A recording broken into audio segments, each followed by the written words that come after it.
Bismillahirrahmanirrahim.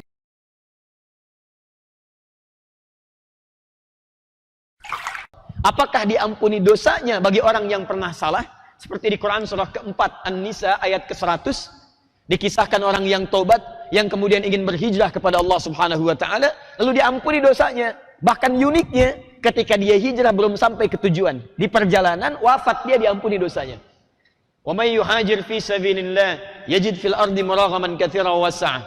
Wa may yakhruj min baitihi muhajiran ila Allah wa rasuli thumma yudrikul maut.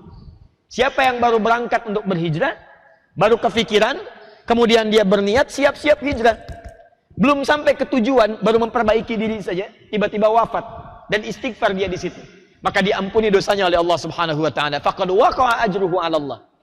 Makanya yang sangat dicintai oleh Allah itu ada dua golongan. Satu golongan orang selalu tobat, ini yang pernah salah kemudian dia tobat.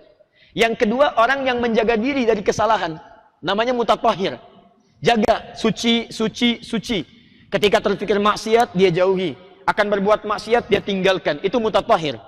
Pernah maksiat, kemudian taubat, disebut dengan tawwab. Dua ini dikumpulkan oleh Allah di Quran surah kedua Al-Baqarah, di akhir ayat 222. Innallaha yuhibbut tawwabina wa yuhibbul mutatahhirin. Dan kita itu selalu berusaha untuk menjadi satu di antara dua golongan ini.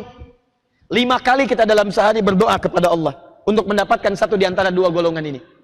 Kapan doanya dibaca? Setelah selesai wudu.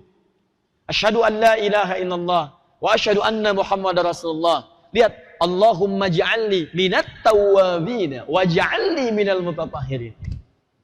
Dan ujungnya, wa ja'alni min ibadikas sholihin ibad. Kapan adab seorang ibad itu dipakai? Teruskan ayat yang Al-Baqarah 186 tadi. Ujibu da'watad da'i idza da'ani falyastajibu li. Maka respon semua seruan yang aku perintahkan.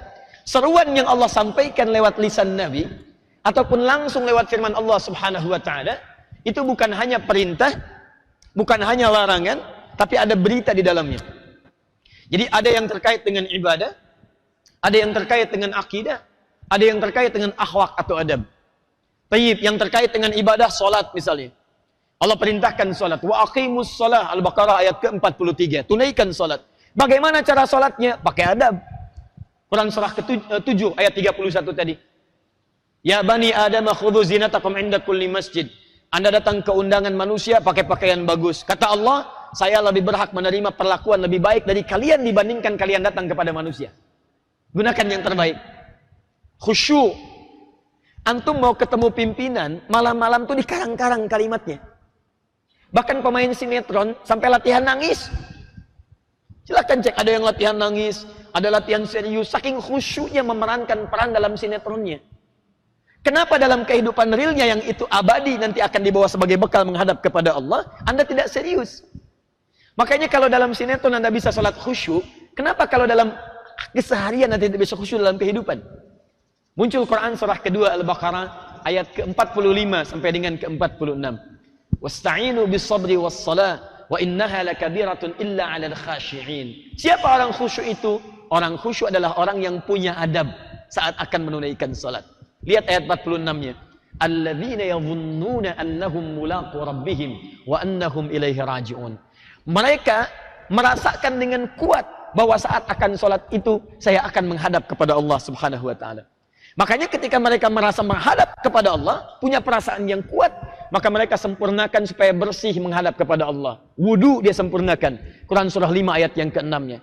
Pakaian bersih dia kenakan. Quran surah ke-7 ayat 31-nya. Dan seterusnya.